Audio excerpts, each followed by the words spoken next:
Bismillahirrahmanirrahim. Assalamualaikum warahmatullahi wabarakatuh. Bismillahi walhamdulillah wassalatu wassalamu ala rasulillah wa ala alihi wa sahbihi wa mawala. Qala rabbi shrah li sadri wa yassir li amri wahlul 'uqdatam min lisani yafqahu qawli, amma ba'du.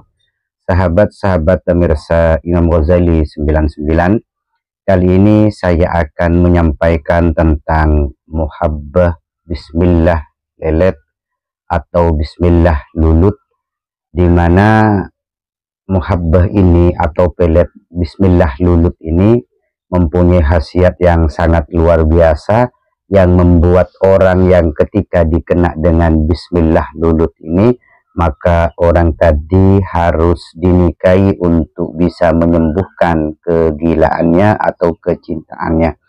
Sahabat-sahabat pemirsa Imam Ghazali 99, apa yang saya sampaikan ini terdapat dalam kitab Mujarrabat Ad-Dairabi Al-Kabir.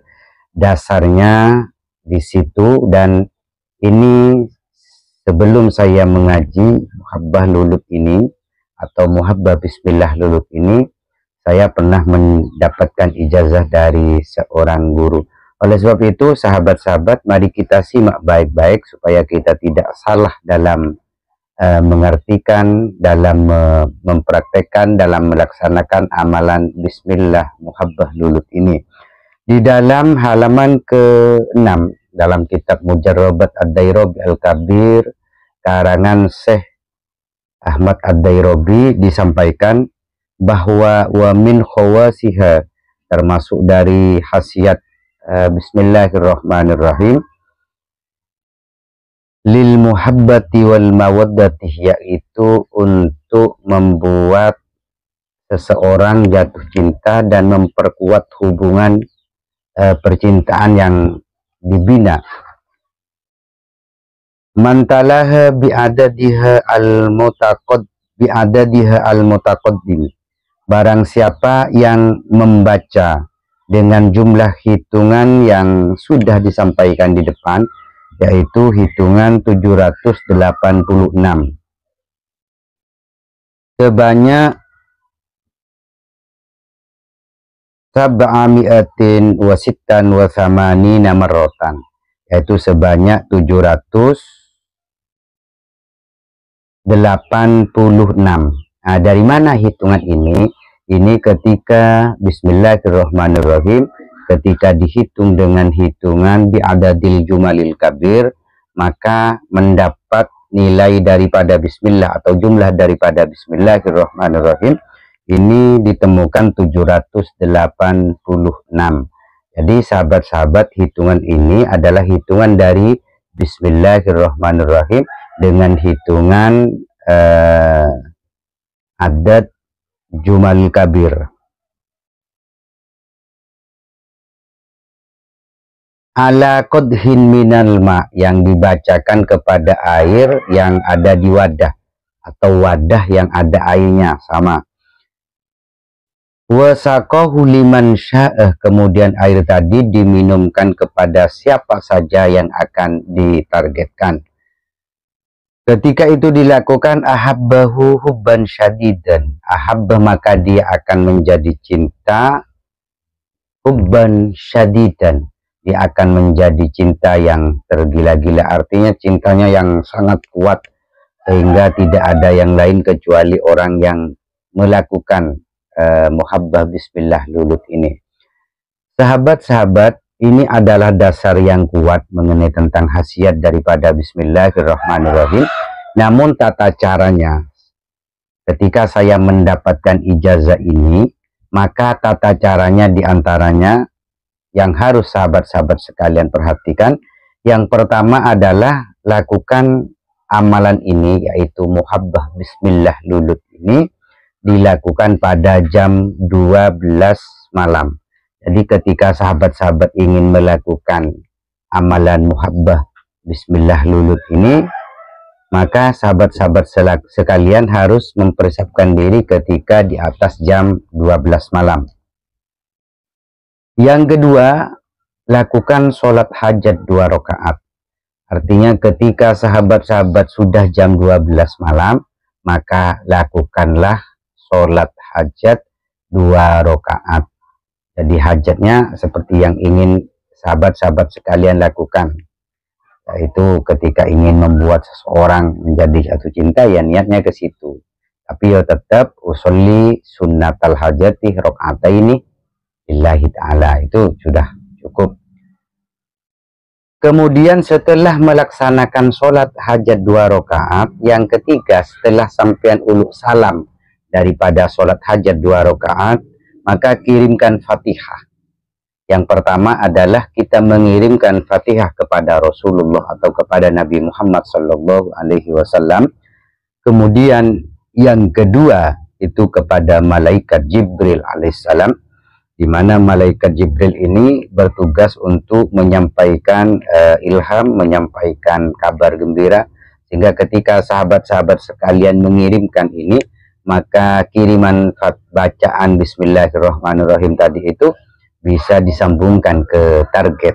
Itulah yang perlu sahabat-sahabat sekalian mengirimkan Fatihah kepada malaikat Jibril. Kemudian yang ketiga kepada Syekh Ad-Dairobi. Syekh Ad-Dairobi ini adalah yang mengarang kitab ini, dan dia adalah seorang ulama yang ahli dalam ilmu hikmah. Kemudian yang keempat, kirimkan suratul Fatihah kepada orang tua kita, baik bapak maupun ibu, baik masih hidup maupun sudah meninggal. Artinya apa? Ketika kita mengirimkan suratul Fatihah kepada kedua orang tua kita, maka keridhaan orang tua, barokah orang tua akan selalu menyertai kita.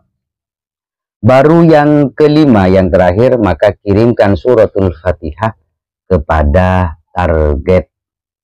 Siapa targetnya, maka kirimi suratul Fatihah, atau difatihai atau ditawasuli, supaya ada hubungan atau ikatan batin yang kuat. Setelah itu, ketika sahabat-sahabat sudah mengirimkan suratul Fatihah kepada 5 orang tadi, maka sahabat-sahabat sekalian, yang keempat selanjutnya caranya adalah niat membaca basmalah untuk supaya orang yang dimaksud itu betul-betul jatuh cinta kepada sahabat-sahabat sekalian. Niat itu sangat penting. Maka innamal a'malu binniyat. Jadi setiap perbuatan itu tergantung daripada niatnya. Oleh sebab itu, niat yang kuat untuk membuat target menjadi jatuh cinta, tergila-gila kepada sahabat-sahabat, itu penting ditanamkan kepada diri sahabat-sahabat sekalian. Setelah itu yang kelima, baca Bismillahirrahmanirrahim dengan hitungan bi'adadil jumalil kabir, yaitu sebanyak 786 kali. Jadi setelah membaca suratul Fatihah, kemudian niat tanamkan dalam hati. Setelah niat selesai, maka sahabat-sahabat sekalian baca Bismillahirrahmanirrahim, Bismillahirrahmanirrahim, Bismillahirrahmanirrahim, Bismillahirrahmanirrahim. Lah, ini sangat penting bagi sahabat-sahabat sekalian. Jangan sampai ketika menghitung itu salah. Karena hitungan 786 ini adalah hitungan yang saklek, hitungan yang paten, yang tidak boleh dikurangi, tidak boleh ditambah. Kenapa demikian? Ketika ditambah, maka sudah bukan hitungan daripada jumlah Bismillahirrahmanirrahim. Jika dikurangi, maka kurang dari jumlah Bismillahirrahmanirrahim. Maka sangat penting bagi sahabat-sahabat sekalian berhati-hati dalam menghitungnya, supaya hitungannya itu adalah pas. Sebab jika hitungan ini pas, maka pasti si target itu akan tergila kepada sahabat-sahabat sekalian. Akan tetapi ketika hitungan itu kurang atau lebih, maka efeknya tidak begitu luar biasa, karena kurang dari jumlah yang sudah ditentukan dari hitungan Bismillahirrahmanirrahim. Selanjutnya yang keenam, sahabat-sahabat sekalian tutup dengan doa atau harapan. Ketika selesai 786 kali, maka berdoa, angkatlah tangannya, kemudian berdoa, ya Rob, jadikan si fulana jatuh cinta kepada saya, tidak ada yang lain kecuali saya. Itu misalkan ketika digunakan untuk menyatukan dua orang yang berpisah, ya Allah, satukanlah kedua orang yang namanya Ahmad dengan Siti. Itu misalkan. Itu sangat penting sahabat-sahabat sekalian setelah membaca Fatihah itu berdoa. Karena doa itu adalah pemungkas daripada yang kita lakukan. Selanjutnya setelah itu lakukan amalan ini selama 7 malam berturut-turut. Artinya sahabat-sahabat tadi itu bismillahnya sebanyak 786 kali, tidak boleh kurang, tidak boleh lebih. Itu dibacakan ke air yang ada di dalam wadah, misalkan di botol air mineral. Maka di botol air mineral tadi itu dibacakan selama 7 malam dengan air yang sama. Jadi itu jangan sampai keliru, selama 7 malam berturut-turut itu dibacakan atau dirialati dengan apa yang sudah saya sampaikan tadi. Selanjutnya setelah 7 malam berturut-turut, maka air tadi sudah bisa digunakan oleh sahabat-sahabat sekalian dengan cara memberikan air itu kepada orang yang dimaksud atau yang ditujukan. Terus bagaimana caranya ketika orang tadi itu sulit? Ya airnya bisa dicampur, dibelikan ke bakso, atau dicampurkan ke rujak, atau dicampurkan ke nasi. Yang penting air tadi itu masuk. Andai kata orang tadi itu jauh misalkan, jauh, maka ketika itu orangnya itu jauh, maka sahabat-sahabat sekalian caranya adalah air tadi itu dituangkan ke dalam sumur dengan niat, ya Rob, dimanapun dia berada, dengan saya mengalirkan air ini ke dalam sumur yang akan menyatu ke semua air dan dia pun pasti akan meminumnya, maka jadikanlah dia seperti yang saya inginkan. Itu caranya. Jadi kalau misalkan jauh, jadi di Madura dengan di Jawa, atau di Jawa dengan di Kalimantan, maka gunakan cara yang terakhir tadi. Demikian sahabat-sahabat yang bisa saya sampaikan, dan mohon maaf apabila ada silap kata. Saya ingatkan sekali lagi, hitungannya jangan sampai salah. Yakinlah kepada Allah bahwa tidak ada perkara yang mustahil jika sahabat-sahabat sekalian melakukannya dengan baik dan memohon kepada Allah Subhanahu wa taala. Walafu minkum. Wassalamualaikum warahmatullahi wabarakatuh.